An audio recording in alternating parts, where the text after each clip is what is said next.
ਸਤਿ ਸ਼੍ਰੀ ਅਕਾਲ, good afternoon, good morning sorry. ਸਵੇਰ ਦੇ 4 ਵੱਜ ਰਹੇ ਨੇ। ਥੋੜ੍ਹੀ ਦੇਰ ਪਹਿਲਾਂ ਕੰਪਿਊਟਰ ਦੀ ਵੀ ਵੀਡੀਓ ਰਿਕਾਰਡ ਕੀਤੀ ਹੈ, ਉਹ ਵੀ ਇੰਟਰੋਡਕਟਰੀ ਹੈ। ਅਤੇ ਇਹਦਾ ਵੀ ਜਿਵੇਂ ਕਿ ਤੁਹਾਨੂੰ ਪਤਾ ਪੰਜਾਬ ਦੇ ਕੁਛ ਐਗਜ਼ਾਮਸ 'ਚ ਪਰਟੀਕੂਲਰ ਸਿਲੇਬਸ ਦਿੱਤਾ ਹੁੰਦਾ ਅਤੇ ਉਹ ਪੁੱਛ ਲੈਂਦੇ ਨੇ। ਉਹਦੇ ਵਿੱਚ ਐਗਰੀਕਲਚਰ ਹੁੰਦੀ ਹੈ, ਪਟਵਾਰੀ ਦੇ ਐਗਜ਼ਾਮਸ 'ਚ ਵੀ ਪਾਇਆ ਹੋਇਆ ਸਿਲੇਬਸ ਐਗਰੀਕਲਚਰ। ਤਾਂ ਉਹਦੇ ਲਈ ਵੀ ਇਹਦੀ ਵੀ ਅੱਜ ਓਰੀਐਂਟੇਸ਼ਨ ਜੀ ਹੈ, ਐਗਰੀਕਲਚਰ ਸਬਜੈਕਟ ਦੀ ਇੰਟਰੋਡਕਟਰੀ ਹੈ। ਦੇਖਿਓ, ਸੁਣਿਓ, ਸ਼ੇਅਰ ਕਰਿਓ ਜ਼ਰੂਰ। ਐਗਰੀਕਲਚਰ ਇੱਕ ਇਹੋ ਜਿਹਾ ਸਬਜੈਕਟ ਹੈ ਜਿਹੜਾ ਭਾਰਤ ਦੇ ਸਾਰੇ ਇੱਕ ਇਹੋ ਜਿਹਾ ਸਬਜੈਕਟ ਹੈ ਜਿਹੜੇ ਹੋਰ ਬਾਕੀ ਸਾਰੇ ਸਬਜੈਕਟਸ ਨਾਲ ਅਟੈਚ ਹੋ ਸਕਦਾ। ਜੇ ਤੁਸੀਂ ਕਹੋ ਐਗਰੀਕਲਚਰ ਇਕੋਨਮੀ ਨਾਲ ਵੀ ਹੈ, ਜਗਰਾਫੀ ਨਾਲ ਵੀ ਹੈ, ਹਿਸਟਰੀ ਨਾਲ ਵੀ ਹੈ, ਇਨਵਾਇਰਮੈਂਟ ਨਾਲ ਵੀ ਹੈ। ਠੀਕ ਹੈ ਜੀ। ਪੋਲੀਟੀਕਲ ਸਟਰਕਚਰ 'ਚ ਵੀ ਆਪਣੀ ਹੋਂਦ ਰੱਖਦਾ ਐਗਰੀਕਲਚਰ। 7 ਨੰਬਰ ਸ਼ਡਿਊਲ ਦੇ ਉਹਦੇ 'ਚ ਵੀ ਆਉਂਦਾ, ਲਿਸਟ 'ਚ ਵੀ ਆਉਂਦਾ। ਇਕਨੋਮਿਕਲੀ ਵੀ ਰੱਖਦਾ, ਜਗਰਾਫੀਕਲੀ ਵੀ। ਹੁਣ ਲੈਕਚਰ 'ਤੇ ਆਉਂਦੇ ਹਾਂ।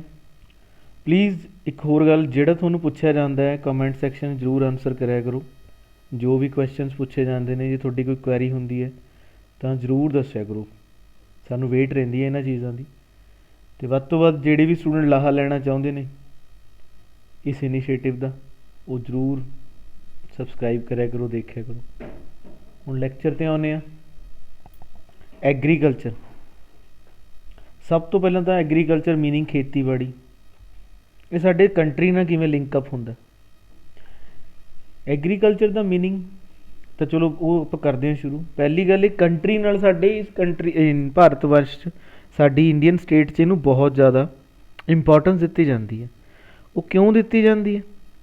ਕਿਉਂਕਿ ਭਾਰਤ ਇੱਕ ਅਗਰੇਰੀਅਨ ਨੇਸ਼ਨ ਹੈ, ਖੇਤੀਬਾੜੀ ਵਾਲਾ ਹੀ ਕੰਟਰੀ ਕਿਹਾ ਜਾਂਦਾ। ਪੰਜਾਬ 'ਚ ਜਿਵੇਂ ਕਿ ਪਹਿਲਾਂ ਵੀ ਦੱਸਿਆ ਮੈਂ, 96% ਲੋਕ ਰੂਰਲ ਨੇ, 4% ਅਰਬਨ ਨੇ। ਅਤੇ ਇੰਡੀਆ ਦੇ ਵਿੱਚ 70% ਜਿਹੜੀ ਪਾਪੂਲੇਸ਼ਨ ਹੈ ਉਹ ਰੂਰਲ ਹੈ, 30% ਅਰਬਨ ਹੈ। ਪਰ ਜਿਹੜੇ ਅਰਬਨ ਨੇ ਉਹਨਾਂ ਦਾ ਕਿਤੇ ਨਾ ਕਿਤੇ ਸਭ ਦਾ 100% ਪਾਪੂਲੇਸ਼ਨ ਹੈ ਜਿਹੜੀ ਟੋਟਲ, ਜਿਹੜੀ 30% ਅਰਬਨ ਵੀ ਹੈ ਉਹਨਾਂ ਦਾ ਵੀ ਪਿਛੋਕੜ ਹੈ ਕਿਸੇ ਨਾ ਕਿਤੇ, ਕਿਸੇ ਪਿੰਡ ਨਾਲ ਹੀ ਜੁੜਦਾ। ਨਹਿਰੂ ਦੀਆਂ, ਫਸਟ ਪ੍ਰਾਈਮ ਮਿਨਿਸਟਰ ਦੀਆਂ 2 ਬਹੁਤ ਫੇਮਸ ਫਰੇਸਿਸ ਸੀਗੀਆਂ ਵੀ, ਇੱਕ ਤਾਂ ਜੇ ਅਸਲੀ ਭਾਰਤ ਦੇਖਣਾ ਤਾਂ ਉਹ ਪਿੰਡਾਂ 'ਚ ਹੈ, ਅਤੇ ਦੂਜਾ ਉਹਨਾਂ ਨੇ ਡੈਮਸ ਬਾਰੇ ਕਿਹਾ ਸੀ ਕਿ dams are the modern temple of India, आधुनिक भारत के मंदिर हैं वो डैम्स को बोला था। दूसरी गल, इकॉनमी 'ਚ अगर गल करिए 14% GDP ਸਾਡਾ ਜਿਹੜਾ ਹੈ ਉਹ ਐਗਰੀਕਲਚਰ ਦੇ ਉੱਤੇ ਹੈ। 12% ਐਕਸਪੋਰਟ, 58% ਚਾਹੇ ਅਣਚਾਹੇ ਸਿੱਧੇ ਅਸਿੱਧੇ ਤੌਰ 'ਤੇ ਲੋਕਾਂ ਨੂੰ ਰੁਜ਼ਗਾਰ ਦਿੱਤਾ ਜਾਂਦਾ। ਭਾਰਤ 'ਚ ਪ੍ਰਾਇਮਰੀ ਸੈਕਟਰ ਹੀ ਇਹ ਹੈ। ਪ੍ਰਾਇਮਰੀ ਸੈਕਟਰ ਦੇ ਨਾਲ ਨਾਲ ਹੋਣ ਤੋਂ ਇਹ ਸੈਕੰਡਰੀ ਸੈਕਟਰ 'ਚ ਬੜੇ ਅੱਛੇ ਰੋਲ ਪਲੇ ਕਰਦੀ ਹੈ। ਕਈ ਜਗ੍ਹਾ 'ਤੇ ਤਾਂ ਇਹ ਟਰਸ਼ਰੀ 'ਚ ਵੀ ਹੈ। ਤਾਂ ਇਹ ਹਰੇਕ ਉਹੀ ਹੈ ਵੀ 360 ਹੈ। ਐਗਰੀਕਲਚਰ ਅਗਰ ਆਪਾਂ ਵਿੱਚ ਰੱਖਦੇ ਹਾਂ ਤਾਂ ਉਹ ਹਰੇਕ ਸੈਕਟਰ ਨਾਲ ਕੋਪ ਅਪ ਕਰ ਜਾਂਦੀ। ਠੀਕ ਹੈ ਜੀ। ਐਨਵਾਇਰਮੈਂਟਲੀ, ਜਗਰਾਫੀਕਲੀ ਭਾਰਤ ਦੁਨੀਆ ਦਾ 7ਵਾਂ ਵੱਡਾ ਸਟੇਟ ਹੈ। 2.5% ਦੁਨੀਆ ਦੀ ਲੈਂਡ ਹੈ। ਅਸੀਂ ਪਾਪੂਲੇਸ਼ਨ ਦੁਨੀਆ ਦੀ 17% ਉਹ ਕਰਦੇ ਹਾਂ, ਸਪੋਰਟ ਕਰਦੇ ਹਾਂ। ਪਰ ਸਾਡੀਆਂ ਕਈ ਸਟੇਟਸ ਇਹੋ ਜਿਹੀਆਂ ਨੇ ਆਪਣੀ ਪਾਪੂਲੇਸ਼ਨ ਦੇ ਬਰਾਬਰ ਪ੍ਰੋਡਕਸ਼ਨ ਕਰਦੀਆਂ ਨੇ ਐਗਰੀਕਲਚਰ 'ਚ, ਤਾਂ ਉਹ ਜਗਰਾਫੀਕਲੀ ਹੋ ਗਿਆ। 2.5% ਦੁਨੀਆ ਦੀ ਲੈਂਡ ਦੇ ਵਿੱਚੋਂ ਮੈਨੂੰ ਲੱਗਦਾ ਹੈ 1.85 ਯਾਨੀ ਕਿ 1.85 ਤੋਂ ਲੈ ਕੇ 1.90% ਤੱਕ ਭਾਰਤ ਦੀ ਜਿਹੜੀ ਲੈਂਡ ਹੈ ਉਹ ਐਗਰੀਕਲਚਰ ਵਾਸਤੇ ਹੀ ਹੈ। ਬਹੁਤ ਫਰਟਾਈਲ ਲੈਂਡ ਵੀ ਹੈ ਭਾਰਤ ਨੂੰ, ਕਿ ਬਹੁਤ ਵੱਡੀ ਉਹ ਹੈ। ਕਲਾਈਮੇਟ ਵੀ ਸਾਡੇ ਭਾਰਤ ਦੇ ਵਿੱਚ, ਠੀਕ ਹੈ ਨਾ, ਵੈਦਰ ਕਲਾਈਮੇਟ ਵੀ ਸੂਟੇਬਲ ਹੈ ਐਗਰੀਕਲਚਰ ਵਾਸਤੇ। ਇਹ ਚੀਜ਼ ਵੀ ਬੜਾ ਇਫੈਕਟ ਕਰਦੀ ਹੈ। ਠੀਕ ਹੈ ਨਾ। ਚਾਰੋਂ ਦਿਸ਼ਾਵਾਂ ਦੀ ਅਗਰ ਗੱਲ ਕਰੀਏ ਕਲਾਈਮੇਟਸ ਦੀ, ਤਾਂ ਚਾਰੋਂ ਦਿਸ਼ਾਵਾਂ 'ਚ ਇਹੋ ਜਿਹਾ ਅਲੱਗ-ਅਲੱਗ ਕਲਾਈਮੇਟ ਹੈ ਅਤੇ ਉਹ ਅਲੱਗ-ਅਲੱਗ ਹੀ ਪ੍ਰੋਡਕਸ਼ਨਸ ਵਾਸਤੇ, ਅਲੱਗ-ਅਲੱਗ ਹੀ ਖੇਤੀਬਾੜੀ ਦੀਆਂ ਕਿਸਮਾਂ ਵਾਸਤੇ ਬਹੁਤ ਫੇਮਸ ਹੈ। ਠੀਕ ਹੈ ਜੀ। ਸੋ ਐਗਰੀਕਲਚਰ ਅੱਜ ਬੇਸਿਕ ਜਿਹੀਆਂ ਚੀਜ਼ਾਂ ਨੇ। ਇਸ ਤੋਂ ਬਾਅਦ ਤੁਹਾਨੂੰ ਇਹ ਵੀ ਐਗਜ਼ਾਮ ਓਰੀਐਂਟਡ ਹੀ ਹੈ, ਵੈਸੇ ਇੰਟਰੋਡਕਟਰੀ ਹੈ ਤਾਂ ਐਗਜ਼ਾਮ ਓਰੀਐਂਟਡ ਹੈ। ਇਹਦੇ ਵਿੱਚ ਬਹੁਤ ਛੋਟੀਆਂ ਫੈਕਟ ਐਂਡ ਫਿਗਰਸ ਚੀਜ਼ਾਂ ਪਾਈਆਂ ਨੇ। ਅਤੇ ਇਸ ਤੋਂ ਬਾਅਦ ਜਿਹੜੇ ਲੈਕਚਰ ਆਉਣਗੇ ਹੌਲੀ ਹੌਲੀ ਇਹਨੂੰ ਐਕਸਪੈਂਡ ਕਰ ਦਿਆਂਗੇ ਜਿੰਨਾ ਕੁ ਹੋ ਸਕਦਾ, ਜਿੰਨਾ ਕੁ ਤੁਹਾਨੂੰ ਐਗਜ਼ਾਮ 'ਚ ਆਉਣਾ ਉਸ ਪੁਆਇੰਟ ਆਫ ਵਿਊ ਨਾਲ। ਸ਼ੁਰੂ ਕਰਦੇ ਹਾਂ ਪਹਿਲੇ ਪੇਜ ਤੋਂ। ਐਗਰੀਕਲਚਰ ਇਹ ਮੈਂ ਤੁਹਾਨੂੰ ਦੱਸਤਾ ਕਿ ਭਾਰਤ ਇੱਕ ਇਹੋ ਜਿਹਾ ਨੇਸ਼ਨ ਹੈ ਜੋ ਅਗਰੇਰੀਅਨ ਨੇਸ਼ਨ ਕਾਊਂਟ ਕੀਤਾ ਜਾਂਦਾ। 67 ਤੋਂ 70% ਪਾਪੂਲੇਸ਼ਨ ਐਗਰੀਕਲਚਰ ਨਾਲ ਜੁੜੀ ਹੋਈ ਹੈ ਆਪਣੇ ਸਰਵਾਈਵਲ ਲਈ ਵੀ। ਅਤੇ ਅੱਗੇ ਐਗਰੀਕਲਚਰ ਜਦੋਂ ਸਰਵਾਈਵ ਹੋ ਕੇ ਆਉਂਦੀ ਹੈ, ਜਿਵੇਂ ਹੁਣ ਵੀ ਟਾਈਮ ਹੈ, ਸੀਜ਼ਨ ਹੈ, ਮੰਡੀ 'ਚ ਫਸਲ ਆ ਰਹੀ ਹੈ, ਇਹ ਇੱਕ ਅੱਛਾ ਰੋਲ ਪਲੇ ਕਰਦੀ ਹੈ ਸਾਡੇ ਦੇਸ਼ ਦੀਆਂ ਬੁਨਿਆਦੀ ਲੋੜਾਂ ਨੂੰ ਪੂਰਾ ਕਰਨ ਲਈ ਅਤੇ ਬੁਨਿਆਦੀ ਜੜ੍ਹਾਂ ਨੂੰ ਮਜ਼ਬੂਤ ਕਰਨ ਵਾਸਤੇ ਇੱਕ ਕਾਫੀ ਉਹਨੂੰ ਮਜ਼ਬੂਤ ਕਰਦੀ।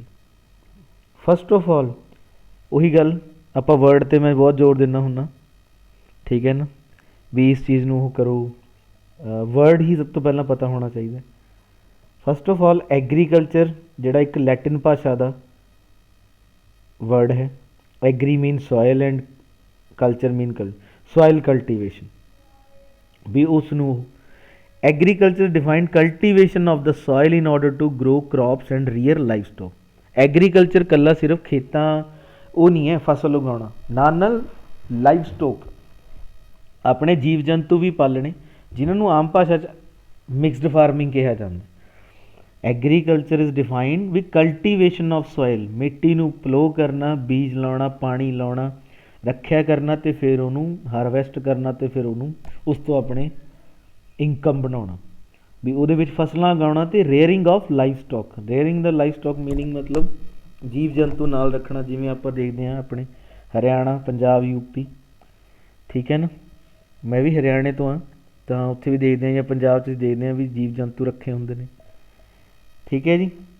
ਮੇਨਲੀ ਪਰਪਜ਼ ਕੀ ਹੈ? Production of food from land ਔਰ ਹਿਊਮਨ ਐਨੀਮਲ ਕੰਜ਼ਪਸ਼ਨ, ਸਾਡੇ ਦੋਨਾਂ ਵਾਸਤੇ।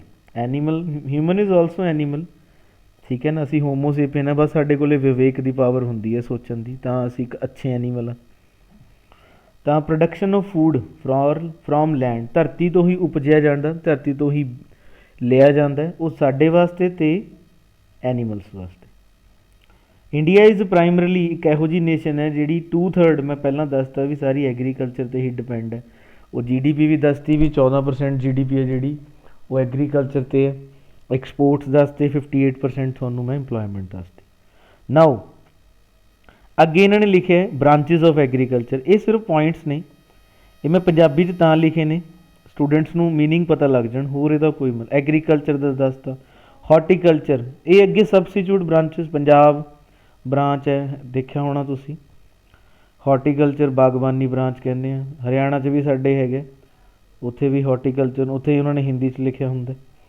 ਪਿਸੀਕਲਚਰ ਅੱਜ ਕੱਲ੍ਹ ਫਿਸ਼ਿੰਗ ਦਾ, ਫਿਸ਼ਰੀਜ਼ ਦਾ ਕੰਮ ਬਹੁਤ ਹੈ, ਇਹ ਕਈ ਵਾਰ ਪਿੰਡ ਦੇ ਸਰਪੰਚ ਦੀ ਵੀ ਜ਼ਿੰਮੇਵਾਰੀ ਹੁੰਦੀ ਹੈ ਵੀ ਉਹ ਪੌਂਡ ਡਿਵੈਲਪ ਕਰ ਦੇਣ। ਅਤੇ ਅਦਰਵਾਈਜ਼ ਕੋਈ ਜਿਵੇਂ ਅੱਜ ਕੱਲ੍ਹ ਯੂਥ ਬਹੁਤ ਜ਼ਿਆਦਾ ਇਸ ਵੱਲ ਧਿਆਨ ਦੇ ਰਿਹਾ ਪਿਸੀਕਲਚਰ ਵੱਲ, ਤਾਂ ਉਹਨਾਂ ਨੂੰ ਸਬਸਿਡੀ ਦਿੱਤੀ ਜਾਂਦੀ ਹੈ। ਸੈਰੀਕਲਚਰ ਸਿਲਕ ਵੋਮ, ਸਿਲਕ ਦੀ ਖੇਤੀ ਕਰਨਾ।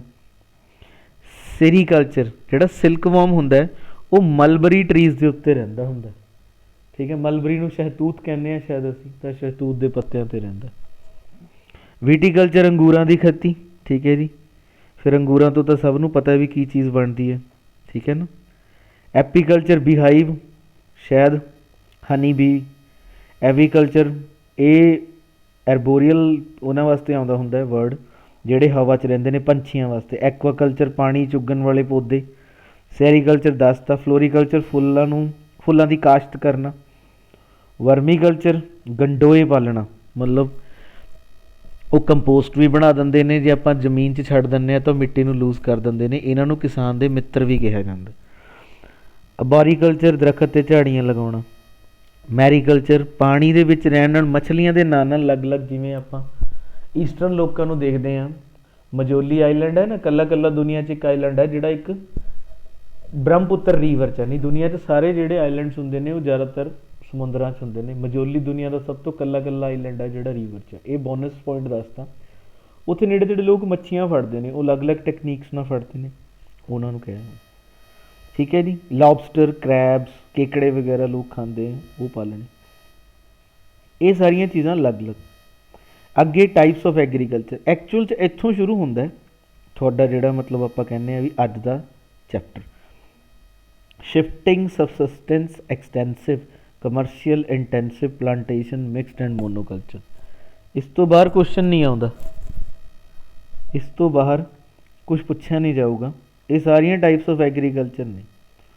बस तुसी सिर्फ सुनना ही है, ये कोई बहुता औखा टॉपिक नहीं हैगा, ना ही कोई बड़ा लंबा लैक्चर बनूगा, बहुत ज़्यादा लंबा नहीं बनू। Subsistence agriculture mostly practice in India, ये भारत दे विच सब तो ज़्यादा प्रैक्टिसड होंदा। सिर्फ पंजाब हरियाणा तो यूपी के कुछ क पार्ट नूं, यूपी के कुछ क पार्ट नूं छड्ड दईए तो किसान थोड़े जे रिच ने, थोड़ी जियां डिवैलप किसान ने। पंजाब च भी बहुत अनडिवैलप किसान हैगे ने हल्ले, ਜਿਹੜੇ ਅੱਜ ਵੀ ਕੁਦਰਤੀ ਆਪਦਾਵਾਂ ਝੇਲਦੇ ਨੇ। ਨਹੀਂ ਤਾਂ ਜਿਹੜੀ ਝਾਰਖੰਡ, ਉੜੀਸਾ, ਬਿਹਾਰ, ਬੰਗਾਲ, ਮੱਧ ਪ੍ਰਦੇਸ਼, ਛੱਤੀਸਗੜ੍ਹ, ਇੱਥੇ ਦੇ ਜਿਹੜੇ ਕਿਸਾਨ ਨੇ ਉਹ ਅੱਜ ਵੀ ਬਲਦਾਂ ਦੇ ਸਹਾਰੇ ਖੇਤੀ ਕਰਦੇ ਨੇ। ਦੈਟਸ ਵਾਈ ਪਹਿਲੀ ਲਾਈਨ 'ਚ ਲਿਖਤਾ ਕਿ ਵੀ ਮੋਸਟਲੀ ਪ੍ਰੈਕਟਿਸ ਇਨ ਇੰਡੀਆ। ਠੀਕ ਹੈ ਜੀ। ਸਮੋਲ ਤਾਂ ਜ਼ਮੀਨ ਦਾ ਹਿੱਸਾ ਬਹੁਤ ਛੋਟਾ ਹੁੰਦਾ, ਮੇ ਬੀ 1 ਕਿੱਲਾ ਹੀ ਹੋਵੇ, 1 ਏਕੜ ਹੋਵੇ। ਇਹਦੇ 'ਚ ਜਿਹੜੀ ਪ੍ਰੋਡਕਸ਼ਨ ਹੋਊਗੀ ਉਹ ਸੈਲਿੰਗ ਪਰਪਸ ਲਈ ਨਹੀਂ ਹੋਊਗੀ, ਉਹ ਸੈਲਫ ਕੰਜ਼ਿਊਮਿੰਗ ਲਈ ਹੋਊਗੀ। ਕੋਈ ਵੀ ਕੈਸ਼ ਕ੍ਰੌਪ ਨਹੀਂ ਹੁੰਦੀ। ਸਪੋਜ਼ ਮੈਂ ਕਿਸਾਨ ਹੈ, ਮੇਰੇ ਕੋਲ ਇੱਕ ਕਮਰੇ ਜਿੰਨੀ ਲੈਂਡ ਹੈ, ਉਹਦੇ 'ਤੇ ਮੈਂ ਹੀ ਕੰਮ ਕਰੂੰਗਾ, ਮੇਰੀ ਫੈਮਿਲੀ ਕੰਮ ਕਰੂਗੀ, ਜੋ ਅਸੀਂ ਉਗਾਵਾਂਗੇ ਉਹ ਖੁਦ ਹੀ ਖਾ ਲਾਂਗੇ। ਬਸ ਫਿਰ ਦਾਲ ਚਾਵਲ ਅਤੇ ਕਣਕ ਥੋੜ੍ਹੀ ਜਿਹੀ, ਕੋਈ ਵੀ ਲੇਬਰ ਰਿਕੁਆਇਰਡ ਨਹੀਂ ਹੈ, ਕੋਈ ਕੁਛ ਨਹੀਂ, ਕੋਈ ਕੁਦਰਤੀ ਆਪਦਾਵਾਂ ਪੈਣਗੀਆਂ, ਕੋਈ ਕੁਆਲਿਟੀ ਦਾ ਮੈਟਰ ਨਹੀਂ ਵੀ ਕੁਆਲਿਟੀ ਹੋਣੀ ਚਾਹੀਦੀ ਹੈ, ਨਾ ਕੋਈ ਕੁਆਂਟਿਟੀ ਦਾ ਮੈਟਰ ਨਹੀਂ, ਜੋ ਉੱਗਿਆ ਖਾ ਲਿਆ। ਉਹਦੇ 'ਤੇ ਮੈਨੂੰ ਨਾ ਤਾਂ ਕੋਈ ਮਸ਼ੀਨਰੀ ਦੀ ਲੋੜ ਹੈ, ਨਾ ਮੈਨੂੰ ਕੋਈ ਯੂਰੀਆ ਦੀ ਲੋੜ ਹੈ, ਨਾ ਕੋਈ ਫਰਟੀਲਾਈਜ਼ਰ ਦੀ ਲੋੜ ਹੈ। ਮਤਲਬ ਇਹ ਇੰਡੀਆ ਦੇ ਵਿੱਚ ਬਹੁਤ ਜ਼ਿਆਦਾ ਪ੍ਰਵੇਲਿੰਗ ਹੈ। 70-80% ਇੰਡੀਆ 'ਚ ਸਬਸਿਸਟੈਂਸ ਹੀ ਹੈ। ਨਾਮ ਤੋਂ ਹੀ ਪਤਾ ਲੱਗ ਰਿਹਾ ਸਬਸਿਸਟੈਂਸ, ਮਤਲਬ ਫॉर देयर ਸੈਲਫ ਜਾਂ for themselves. No proper irrigation, मीह पै गया तो फसल हो जूगी, नहीं पिया तो ना सी। Depend upon monsoon, depend upon weather in wheat time, कणक के टाइम कोई हाई यील्डिंग वैरायटी सीड नहीं पाने, कुछ नहीं पाना, मतलब no, just for the self. हुण आप लगा लो भी मैं कमाने तो मैं ही खाने, दैट्स इट, गल मुक गई। ठीक है। Output is not very high, ना ही आउटपुट प्रोडक्शन इन्नी वधिया होगी। डोमीनेंस ऑफ फूड क्रॉप्स ओनली, हाँ ज़्यादातर सिर्फ दाल चावल तो कणक ते ही जोर दिता जाऊगा, या माड़ा मोटा आप कहने भी जिमें सब्जी लगा ली, दैट्स इट। इंटेंसिव एग्रीकल्चर, ये भी भारत दे विच है। इंटेंसिव दूजा, ठीक है जी, ये भी इंडिया वर्गिया नेशनस दे विच हुण इत्थे वर्ड चेंज करता मैं, ये भारत वर्गियां। भारत तो थोड़ियां अच्छियां भी हो सकदियां ने, थोड़ियां लो भी हो सकदियां ने। 90% तो इत्थे हुंदा है भी तुसीं सिर्फ वेचना है। जिवें अपने उरे किसान खेती करते हैं भी जिहड़ी तो पैडी हुंदी है जीरी, वो सारी विक जाती है, कणक हुंदी है वो थोड़ी रख ली जाती है। इहदे विच मैनुअल लेबर लगाई जाती है, इरीगेशन लई हुंदा है, प्रोसैस हुंदा है। HYVs असीं यूज़ कर लैंदे हैं, मैन्योर्स ते फर्टिलाइजर्स दोनों यूज़ करदे। फार्म्स इहदे च भी जिहड़े खेतां दा या फील्ड दा या जिहड़े फार्म हाउसिस हुंदे आ, उन्हां दा साइज़ इह च भी स्मॉल हुंदा है, but not small as same as subsistence. इन्ना छोटा नहीं हुंदा भी जिन्ना क आपां कह दी, मैं पहला एग्जाम्पल दी है 1 किला, 1 एकड़, ये आप कह दी 5 एकड़ 10 एकड़। More than 1 crop is cultivated on the same field. बस हाँ, इत्थे फर्क यही है। उत्थे की सीगा, उत्थे मतलब 1 एकड़ दे विच आपां इक्को फसल लगा रहे हैं, इत्थे आपां थोड़ा जिहा चेंज करता भी अद्धे च कुछ लगा लिया, अद्धे च कुछ लगा लिया, भी साडी जिहड़ी इनकम अच्छी हो जू। ਇਹਦੇ ਨਾਲ ਅਸੀਂ थोड़े ਜਿਹੇ डंगर रख ले ਜਾਂ पशु रख ले। पशु पालन ਦੇ ਉੱਤੇ ਤਾਂ ਪੰਜਾਬ ਸਰਕਾਰ ਨੇ 1979 ਦੇ ਵਿੱਚ ਡਿਪਾਰਟਮੈਂਟ ਹੀ ਸੈੱਟ ਕਰਤਾ ਸੀ ਵੀ ਪਸ਼ੂ ਪਾਲਣ ਵਿਭਾਗ ਪੰਜਾਬ। ਠੀਕ ਹੈ ਨਾ। ਸੋ ਇਹ ਚੀਜ਼ ਹੈ। ਸੋ ਸਬਸਿਸਟੈਂਸ ਤੇ ਇੰਟੈਂਸਿਵ ਦਾ ਕੋਈ ਬਾਹਲਾ ਫਰਕ ਨਹੀਂ ਹੈ। ਠੀਕ ਹੈ। ਪਰ ਇੰਟੈਂਸਿਵ ਦਾ ਇੱਕ ਫਰਕ ਹੈ ਜਿਹੜਾ ਅਗਲੇ ਪੇਜਿਸ ਤੇ ਪਤਾ ਲੱਗੂਗਾ, ਉਹ ਤੁਹਾਨੂੰ ਕੁਐਸਚਨ ਆ ਸਕਦਾ। ਬਹੁਤ ਬੇਸਿਕ ਚੀਜ਼ਾਂ ਨਹੀਂ। ਪਿੱਛੇ ਜੇ 2 ਮਹੀਨੇ ਪਹਿਲਾਂ ਕਿਤੇ ਇਹ ਟੌਪਿਕ ਛਿੜ ਗਿਆ ਸੀਗਾ, ਤਾਂ ਉੱਥੇ ਕੁਝ ਸਟੂਡੈਂਟਸ ਨੇ ਐਗਰੀਕਲਚਰ ਪਹਿਲਾਂ ਤੋਂ ਪੜ੍ਹੀ ਹੋਈ ਸੀ, ਮੈਂ ਉਹਨਾਂ ਨਾਲ ਗੱਲ ਕੀਤੀ ਤਾਂ ਉਹਨਾਂ ਨੇ ਵੀ ਇਹੀ ਰਿਸਪੌਂਸ ਦਿੱਤਾ ਵੀ ਸਾਨੂੰ ਆਹ ਚੀਜ਼ ਨਹੀਂ ਕਰਾਏਗੀ। ਇਹ ਮੈਂ 10th ਕਲਾਸ ਦੀ NCERT ਦੇ ਅਕੋਰਡਿੰਗ ਸਟਾਰਟ ਕਰਾਈ ਹੈ। ਐਗਰੀਕਲਚਰ ਤਾਂ ਬਹੁਤ ਵਾਸਟ ਹੋ ਜਾਂਦਾ ਅੱਗੇ ਜਾ ਕੇ, ਥੋੜ੍ਹਾ ਜਿਹਾ ਤੁਹਾਨੂੰ ਪਤਾ ਲੱਗ ਜੂਗਾ। ਇਹ ਤਾਂ ਬਹੁਤ ਛੋਟੀਆਂ ਗੱਲਾਂ ਨੇ। ਤੁਹਾਨੂੰ ਐਂਡ 'ਚ ਮੈਂ 5-7 ਕੁਐਸਚਨ ਇਹੋ ਜਿਹੇ ਦੱਸ ਦੂੰਗਾ ਐਗਰੀਕਲਚਰ ਨਾਲ ਰਿਲੇਟਡ, ਜਿਹੜੇ ਆਪਾਂ ਕਦੇ ਨਹੀਂ ਸੁਣੇ ਹੁੰਦੇ। ਸੋ ਇੰਟੈਂਸਿਵ ਵੀ ਪ੍ਰਵੇਲਿੰਗ ਇਨ ਇੰਡੀਆ। थोड़ा जिहा फ़र्क है, थोड़ा नहीं वैसे बहुत फ़र्क है। अगर मेरे को 100 रुपये तो मैं 90 वो मतलब मैं ਉਹਦੇ ਲਈ 10 रुपये ही खर्चने हैं, 90 मैं सेव करने। वो चीज़ है भी 90 रुपये तो मतलब मैं परसेंट फसल सेल कर देनी। Extensive large farm not prevailing in India but prevailing ਹੈ, ਬਟ ਇਹਦਾ ਸਭ ਤੋਂ ਘੱਟ ਮਿਨੀਮਮ ਪਰਸੈਂਟੇਜ ਹੈ ਇੰਡੀਆ 'ਚ, ਸਿਰਫ 3-4%। ਜੇ ਮੈਂ ਗੱਲ ਕਰਾਂ ਨਾ ਪੰਜਾਬ ਦੀ ਇੱਕ ਮੈਗਜ਼ੀਨ ਆਉਂਦੀ ਹੈ ਗਲਿੰਪਸ ਕਰਕੇ, ਉਹਦੇ 'ਚ ਪੰਜਾਬ ਦੀਆਂ ਸਭ ਤੋਂ ਵੱਡੀਆਂ ਸਿਰਫ 14 ਫੈਮਲੀਜ਼ ਨੇ, ਸਰਦਾਰ ਫੈਮਲੀਜ਼, ਜਿਨ੍ਹਾਂ ਕੋਲ ਅੱਜ 1000 ਏਕੜ ਦੇ ਨੇੜੇ ਤੇੜੇ ਜ਼ਮੀਨ ਹੋਊਗੀ ਜਾਂ 500 ਏਕੜ ਦੇ ਨੇੜੇ ਤੇੜੇ ਜ਼ਮੀਨ ਹੋਊਗੀ। ਉਹ ਚੀਜ਼ ਨਹੀਂ ਹੈ। ਐਕਸਟੈਂਸਿਵ ਤੋਂ ਪਤਾ ਹੀ ਹੈ, ਐਕਸਟੈਂਸਿਵ ਮਤਲਬ ਵੱਡਾ, ਵੀ ਐਕਸਟੈਂਡਡ ਲੈਵਲ 'ਤੇ ਐਕਸਟੈਂਡ ਹੋ ਰਿਹਾ। ਇਹ ਜ਼ਿਆਦਾਤਰ ਹੁੰਦੇ ਨੇ ਪੈਂਪਾਸ, ਪ੍ਰੇਰੀਜ਼, ਜਿਨ੍ਹਾਂ ਨੂੰ ਵੀਟ ਬਾਊਲਸ ਕਿਹਾ ਜਾਂਦਾ ਹੈ, ਸਾਊਥ ਅਮੈਰੀਕਾ, ਨਾਰਥ ਅਮੈਰੀਕਾ ਵਾਲੇ ਪਾਸੇ, ਠੀਕ ਹੈ ਨਾ ਜੀ। ਹੁਣ ਆਪਾਂ ਗੱਲ ਕਰੀ ਕੈਨੇਡਾ, USA ਦੇ ਵਿੱਚ, ਉੱਥੇ ਐਡੇ ਐਡੀਆਂ ਵੱਡੀਆਂ ਵੈਲੀਜ਼ ਨੇ ਕਿ ਉੱਥੇ ਪੂਰੀ ਇੱਦਾਂ ਦੀ ਹੀ ਫਾਰਮਿੰਗ ਹੁੰਦੀ ਹੈ, ਇੱਕੋ ਮਸ਼ੀਨ। ਪਰ ਹਾਂ, ਐਕਸਟੈਂਸਿਵ ਦੇ ਵਿੱਚ ਮੈਨੂਅਲੀ ਕੁਛ ਨਹੀਂ ਕਰਦੇ, ਉਹ ਇੱਕੋ ਮਸ਼ੀਨ ਸਾਰਾ ਕੁਝ ਕਰ ਦਿੰਦੀ ਹੈ। ਉਹ ਕੁਦਰਤ 'ਤੇ ਡਿਪੈਂਡ ਨਹੀਂ, ਫਰਟੀਲਾਈਜ਼ਰ 'ਤੇ ਡਿਪੈਂਡ ਹੈ, ਠੀਕ ਹੈ ਜੀ। ਉਹਨਾਂ ਨੇ ਕੰਪਿਊਟਰਾਈਜ਼ ਖੇਤੀ ਕਰਨੀ ਹੈ, ਮਸ਼ੀਨ ਨੂੰ ਕਮਾਂਡ ਦਿੱਤੀ ਵੀ ਹੈ, ਇੱਕੋ ਮਸ਼ੀਨ ਆ ਕਰ ਰਹੀ ਹੈ, ਉੱਧਰੋਂ ਇੱਕ ਮਸ਼ੀਨ ਪੋਲਟਰੀ ਫਾਰਮ 'ਚ ਵੀ ਕੰਮ ਕਰ ਰਹੀ ਹੈ, ਇੱਕ ਮਸ਼ੀਨ ਡੇਅਰੀ ਫਾਰਮ 'ਚ ਵੀ ਕੰਮ ਕਰ ਰਹੀ ਹੈ। 1500 ਏਕੜ ਦਾ ਫਾਰਮ ਹੈ, ਟੋਟਲ ਆਊਟਪੁੱਟ ਹੈ ਜਿਹੜੀ, ਕੁਛ ਵੀ ਨਹੀਂ ਕਰਨਾ, ਉਹ only and only for the cash purposes. High tech machinery use ਕੀਤੀ ਜਾਂਦੀ ਹੈ, ਜਿਵੇਂ ਕਿ ਅਸੀਂ ਅੱਜ ਕੱਲ੍ਹ YouTube ਵੀਡੀਓਜ਼ 'ਤੇ ਦੇਖਦੇ ਹਾਂ, ਉਹ ਚੀਜ਼ ਹੋ ਗਈ। ਹਾਈ ਕੈਪੀਟਲ ਇੰਟੈਂਸਿਵ ਔਰ production 1 or 2 major commercial crops, ਠੀਕ ਹੈ ਜੀ। Wheat is not commercial crop, ਇਸ ਕਰਕੇ ਉਹ ਬੀਜਦੇ ਨਹੀਂ, ਉਹ ਉਨੀ ਕੁ ਬੀਜੀ ਜਾਂਦੀ ਹੈ ਜਿੰਨੀ ਕੁ ਉਹਨਾਂ ਨੂੰ ਉੱਥੇ ਚਾਹੀਦੀ ਹੈ ਕੰਜ਼ੰਪਸ਼ਨ ਲਈ। ਅਦਰਵਾਈਜ਼ ਉਹਨਾਂ ਨੇ ਸਾਰੀਆਂ ਕੈਸ਼ ਕ੍ਰੌਪ ਅਤੇ ਕਮਰਸ਼ੀਅਲ ਕ੍ਰੌਪਸ ਵੱਲ ਜਾਣਾ, ਠੀਕ ਹੈ ਜੀ। ਆ ਤਾਂ ਹੋਏ 3। ਚੌਥਾ ਸਭ ਤੋਂ ਇੰਪੋਰਟੈਂਟ ਫੈਕਟ ਇਹ ਹੈ, ਜਿਹੜਾ ਕਿ ਮੈਨੂੰ ਲੱਗਦਾ ਕੁਐਸਚਨ ਆਇਆ 2018 NTSC ਐਗਜ਼ਾਮ ਹੋਇਆ ਸੀ, ਉਹਦੇ ਵਿੱਚ ਆਇਆ ਸੀ ਕਿ ਇੰਟੈਂਸਿਵ 'ਚ ਵੀ HYVs ਯੂਜ਼ ਹੁੰਦੇ ਨੇ, ਹਾਈ ਯੀਲਡਿੰਗ ਵੈਰਾਈਟੀ ਸੀਡ, ਅਤੇ ਇੰਟੈਂਸਿਵ 'ਚ ਵੀ, ਐਕਸਟੈਂਸਿਵ 'ਚ ਵੀ ਹੁੰਦੇ ਨੇ। ਪਰ ਝਾੜ ਦੋਨਾਂ 'ਚੋਂ ਜ਼ਿਆਦਾ ਪ੍ਰੋਡਕਸ਼ਨ ਸਭ ਤੋਂ ਅੱਛੀ ਕਿਹਦੀ ਹੈ, ਇਹ ਯਾਦ ਰੱਖਣਾ। ਐਕਸਟੈਂਸਿਵ 'ਚ ਪ੍ਰੋਡਕਸ਼ਨ ਹੁੰਦੀ ਹੈ ਲੈਵਲ 'ਤੇ, ਬਟ ਜਿਹੜੀ ਆਊਟਪੁੱਟ ਸਭ ਤੋਂ ਜ਼ਿਆਦਾ ਹੈ ਨਾ, ਹਾਈ ਕੁਆਲਿਟੀ ਜਿਹੜੀ ਸਭ ਤੋਂ ਜ਼ਿਆਦਾ, ਕੁਆਂਟਿਟੀ ਸਭ ਤੋਂ ਜ਼ਿਆਦਾ ਹੈ, ਉਹ ਇੰਟੈਂਸਿਵ ਦੀ ਹੁੰਦੀ ਹੈ। ਇਹ ਯਾਦ ਰੱਖਿਓ ਗੱਲ, ਉਹਦੀ ਨਹੀਂ ਹੁੰਦੀ। ਮੋਸਟਲੀ ਸਟੂਡੈਂਟਸ ਇੱਥੇ ਮਾਰ ਖਾ ਜਾਂਦੇ ਨੇ। ਅੱਗੇ plantation farming, large tract of land or state use to cultivation of single agriculture tea. Yes, ਇਹ ਤਾਂ ਗਵਰਨਮੈਂਟ ਵੀ ਬਣਾ ਲੈਂਦੀ ਹੈ, ਜਿਵੇਂ ਕਿ ਸਾਡੀ ਦਾਰਜਲਿੰਗ ਟੀ ਕੰਪਨੀ ਪਿਛਲੇ ਸਾਲ ਗੋਲਡਨ ਬਟਰਫਲਾਈ ਟੀ ਨੂੰ GI ਟੈਗ ਮਿਲਿਆ ਜੋਗ੍ਰਾਫੀਕਲ। ਇਹ ਤੁਹਾਡਾ GK ਦਾ ਕੁਐਸਚਨ ਹੈ ਬਾਈ, ਸਿੰਪਲ, ਨਾਟ ਜਰਨਲ ਸਟੱਡੀਜ਼ ਦਾ। ਆਪਾਂ ਜੋ ਪੜ੍ਹਦੇ ਹਾਂ that is called as general studies, ਬੜਾ ਫਰਕ ਹੈ, ਠੀਕ ਹੈ ਨਾ। ਇੱਕ ਕੁਐਸਚਨ ਦਾ ਆਨਸਰ ਦਿਓ ਵੀ GS ਅਤੇ GK 'ਚ ਕੀ ਫ਼ਰਕ ਹੁੰਦਾ ਅਤੇ ਐਜੂਕੇਟਿਡ ਅਤੇ ਲਿਟਰੇਟ 'ਚ ਕੀ ਫ਼ਰਕ ਹੁੰਦਾ, ਇਹਦਾ ਦਿਓ ਆਨਸਰ ਅੱਜ ਕਮੈਂਟਸ 'ਚ। ਤਾਂ ਉਹਨੂੰ GI ਟੈਗ ਮਿਲਿਆ ਸੀ, geographical indication tag, golden butterfly tea ਨੂੰ, ਦਾਰਜਲਿੰਗ ਦੀ ਆ ਉਹ 80,000 ਰੁਪਏ ਕਿੱਲੋ ਹੈ, 1 ਲੱਖ ਜਾਂ 1 ਲੱਖ ਦੇ ਨੇੜੇ ਤੇੜੇ। ਉਹ ਗਵਰਨਮੈਂਟ ਖੁਦ ਸਟੇਟ ਡਿਵੈਲਪ ਕਰਦੀ ਹੈ ਤਾਂ ਜੋ ਇੱਕੋ ਤਰ੍ਹਾਂ ਦੀ ਹੋ ਸਕੇ, ਚਾਹੇ ਚਾਹ ਦਾ ਲਗਾਤਾ, ਕੌਫੀ ਦਾ। ਕੌਫੀ ਲਈ ਸਭ ਤੋਂ ਬਾਈ ਜੀ ਕਰਨਾਟਕ ਦੀ ਕੂਰਗ ਜਗ੍ਹਾ ਹੈ ਇੱਕ, COORG, ਉਸ ਤੋਂ ਵੱਡਾ ਕੌਫੀ ਦਾ ਪਲਾਂਟ ਹੀ ਨਹੀਂ ਹੈਗਾ ਇੰਡੀਆ 'ਚ, ਜਾਂ ਪਲਾਂਟ ਕਹਿ ਲਓ ਜਾਂ ਪ੍ਰੋਡਕਸ਼ਨ ਹਾਊਸ ਜਿਹਨੂੰ ਆਪਾਂ ਕਹਿੰਦੇ ਹਾਂ ਵੀ, ਜਿੱਥੇ ਉਗਾਈ ਜਾਂਦੀ ਹੈ ਕੌਫੀ ਬੀਨਸ ਉਗਾਏ ਜਾਂਦੇ। ਰਬੜ ਔਰ ਸਪਾਈਸ, ਰਬੜ ਸਟੇਟ ਤਾਂ ਕੇਰਲਾ ਨੂੰ ਕਿਹਾ ਜਾਂਦਾ, ਜਿੱਥੇ ਤੁਹਾਡੀ MRF ਦੀ ਕੰਪਨੀ ਹੈ, Madras rubber factory. Spice state ਵੀ ਤੁਹਾਡੀ ਕੇਰਲਾ ਨੂੰ ਕਿਹਾ ਜਾਂਦਾ। ਸੋ ਪਲਾਂਟੇਸ਼ਨ ਜਿਹੜੀਆਂ ਫਾਰਮਿੰਗ ਹੈ, ਉਹ ਇੱਕੋ ਲੈਂਡ ਇੱਕ proper particular cultivation single agriculture crop ਵਾਸਤੇ ਯੂਜ਼ ਕੀਤੀ ਜਾਂਦੀ ਹੈ, T, coffee, rubber, spice. Commercial crops ਨਾਮ ਤੋਂ ਹੀ ਪਤਾ ਹੈ, ਲੇਟੈਸਟ ਟੈਕਨੋਲੋਜੀ, ਮਾਡਰਨ ਮੈਥਡ, ਕਿਸਾਨ ਵੀ ਪੜ੍ਹੇ ਲਿਖੇ, ਹਰੇਕ ਫੈਸਿਲਿਟੀ ਨਾਲ ਲੈਸ, ਸਰਕਾਰਾਂ ਹੈਲਪ ਕਰਦੀਆਂ ਜਿਵੇਂ ਕੈਨੇਡਾ 'ਚ ਕਰਦੀਆਂ ਨੇ, ਉਹ ਚੀਜ਼ ਹੈ ਬਾਈ। ਮਿਕਸਡ ਫਾਰਮਿੰਗ ਆਲਰੇਡੀ ਮੈਂ ਉੱਪਰ ਦੱਸਤਾ।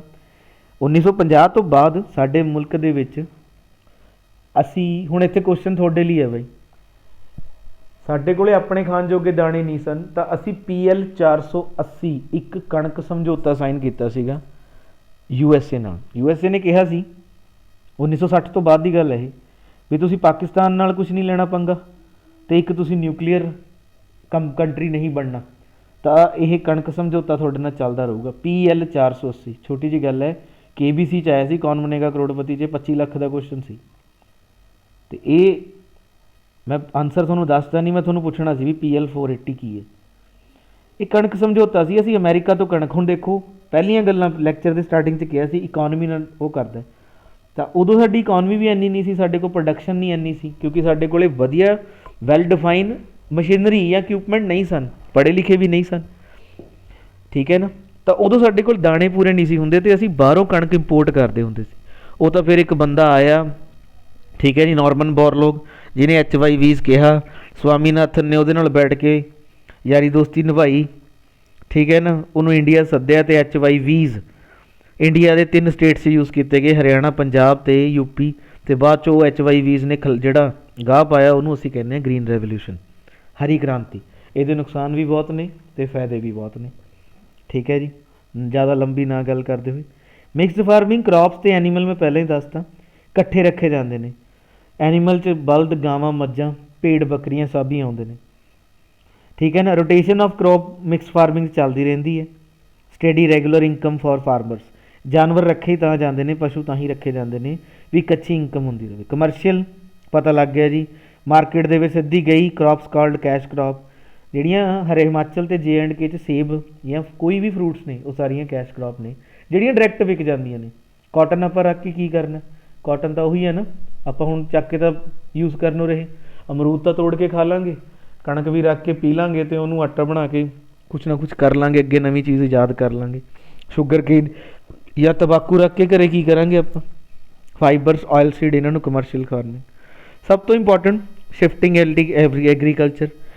हुण ये हिस्टरी बई इत्थे लिंक होंदी है, ये पूरी दुनिया च वैलिड है, अज भी प्रवेलिंग है। शिफ्टिंग एग्रीकल्चर कह लो, स्लैश एंड बर्न कह लो। की हुंदा है, मैं एक टप्परी बस्ती कबीले तो बिलोंग करदा, लेट से वो कबीला अपने घोड़ियां बलदां नाल तुरिया जा रहा है। हौली हौली तुरदे हुए उन्होंने की किया, एक जंगल देखा, वो जंगल नूं साड़ता, उत्थे उन्होंने डेरा ला लिया। वो जंगल साड़ के वो लैंड नूं प्लो कर लिया, टिलिंग कर ली, वाह लिया, ठीक है ना, साह दवाता, ट्रैक्टर फेरता, जो भी है, जो भी उन्होंने कोल मशीनरी है। उत्थे उन्होंने 4-5 साल उतो फसल लैनी है, अपने डेरे पक्के ला लेने हैं। जिहड़ी वो ऐश हुंदी है जंगल साड़ के, उन्होंने वो विच यूज़ कर दिंदे ने खाद के रूप च, तां कहंदे ने स्लैश एंड बर्न, भी जलाओ तो वो स्लैश नूं ऐश के रूप च यूज़ करो, तो फिर अगे 4-5 साल उस तो फसल लेंदे ने। तो जो फिर वो फसल वो मर जाती है, न्यूट्रीशन वैल्यू मर जाती है। देखा होना ना लीचिंग, ये वर्ड मैं एंड च दसूँगा। उस जो मर जाती है, की नाम है, फर्टिल न्यूट्रीशनस या फर्टिलिटी मर जाती है लैंड की, फिर वो शिफ्टिंग कल्टीवेशन ते आ जाती है। मतलब फिर उत्थों अपना कबीला चक्या, तुर पे, अपना डेरा किते होर ला लिया, ला के फिर उत्थे बह गए, फिर जाके जंगल साफ करता, तो करन तो बाद फिर वो करतियाँ 5-4 साल उत्थे टिके रहे। आ हुण किसान मंडी च बैठे ने ते लीचिंग चल रही है खेतों च। की हुंदी है लीचिंग, तुहानूं मैं वकैबली मीनिंग दस दिंदा। ਜਦੋਂ ਇੱਕ ਵਾਰ ਇੱਕ फसल ਵੱਢੀ ਜਾਂਦੀ है, कुछ टाइम वास्ते ਜ਼ਮੀਨ ਨੂੰ ਖਾਲੀ ਛੱਡ ਦਿੱਤਾ ਜਾਂਦਾ, ਜਾਂ ਤਾਂ ਆਪਾਂ ਜਾਇਦ ਕ੍ਰੌਪਸ ਲਗਾ ਦਿੰਦੇ ਹਾਂ, ਉਹ ਖਰਬੂਜਾ, ਦਾਲ, ਇਹ ਉਹ ਛੋਟੀਆਂ ਕ੍ਰੌਪਸ ਲਗਾ ਦਿੰਦੇ ਹਾਂ, ਖੀਰੇ ਵਗੈਰਾ, ਤਾਂ ਜੋ ਜ਼ਮੀਨ ਦੀ ਨਿਊਟ੍ਰੀਸ਼ਨ ਵੈਲਿਊ ਵੱਧ ਜਾਵੇ, ਜਾਂ ਉਹਨੂੰ ਖੁੱਲ੍ਹਾ ਛੱਡ ਦਿੰਦੇ ਹਾਂ ਵੀ ਇਹਨੂੰ ਹਵਾ ਲੱਗ ਲੈਣ ਦਿਓ, ਇਹਦੇ ਤੱਤ ਵਗੈਰਾ ਨੇ, ਨਿਊਟ੍ਰੀਸ਼ਨ ਹੈ ਜਾਂ ਫਰਟੀਲਿਟੀ ਦੁਬਾਰਾ ਮੇਨਟੇਨ ਹੋ ਜਾਏ, ਰਿਪਲੈਨਿਸ਼ ਹੋ ਜਾਏ, ਉਹ ਗੱਲ ਉਹਨੂੰ ਲੀਚਿੰਗ ਕਹਿੰਦੇ ਨੇ ਜਿਓਗ੍ਰਾਫੀ ਜਾਂ ਐਗਰੀਕਲਚਰ ਦੀ ਭਾਸ਼ਾ 'ਚ। ਠੀਕ ਹੈ ਬਾਈ। एक्सटेंसिव इंटेंसिव सबसिस्टेंस से शिफ्टिंग एग्रीकल्चर चो सब तो वध क्वेश्चन आते हैं। आ नीचे मैं थोड़े लिए होर लिखता, use this patch for 2-3 year, soil fertility जो लो होंगी है उदों बंद करके फिर अगे चल जाते हैं। Again into the patch of land is cleared and the same force is process is repeated. By slash and burn दे विचों एग्रीकल्चर चो एक क्वेश्चन डन है। डन काहदे चों है, जिहड़े डिफरेंट नेम ने, ये जिहड़े नेम्स ने ना, ਇਹਦੇ जो क्वेश्चन आऊगा, ये सब तो बेस्ट है भी थोनू ये पता होने चाहिए ने भी नेम्स किहड़े हैं। झुम, ये मेरा इंटरव्यू के क्वेश्चन ने, जो मैं अपनी सिलेक्शन वास्ते एग्जाम दिता सी तो उदों मैनू उन्होंने पूछे सी, उहदे विच ये 10 नंबर की GK सी, 160 नंबर के क्वेश्चन आए सी, तो उहदे विच आ झुम लिखा हुआ सी, पूनम, पोडू, बिवाड़, माशा, पेंडा, हेरा मध्य प्रदेश च कहा जाता है। ये प्लीज़ मेरी रिक्वेस्ट है थोनू सारिਆਂ ਨੂੰ ये याद कर लो बई, खिल हिमालय, झारखंड, ठीक है ना। रे ये इंटरनेशनली भी बहुत फेमस ने। रे कित्थे कहा जाता, वियतनाम, रोका ब्राज़ील। हुण वियतनाम की कैपिटल दसो, ब्राज़ील की कैपिटल दसो, मैक्सीको, गुआटेमाला दी कैपिटल्स भी दसो। देखो एक चीज़ नाल आपां कितनी चीज़ां पढ़ते हैं। लोगान कहा जाता है, वैस्ट अफ्रीका, मिल्पा कहा जाता है। सो ये मेरी प्रॉमिस है, एश्योरेंस है, इस एक क्वेश्चन आऊगा। शिफ्टिंग एंड स्लैश बर्न दे विच क्वेश्चन आवे ना आवे, बट वो डिफरेंट जिहड़े नेम्स ने ना, वो बंदे नूं कन्फ्यूज़ कर दिंदे ने भी आ कित्थों क्वेश्चन पा लिया, ये कित्थों आ लिया गया। ठीक है जी। सो प्लीज़ उस पर जरूर ध्यान देना। ठीक है। बाकी अज दे लैक्चर नूं पढ़िओ सुणिओ, बहुत कुछ घट चीज़ां ने।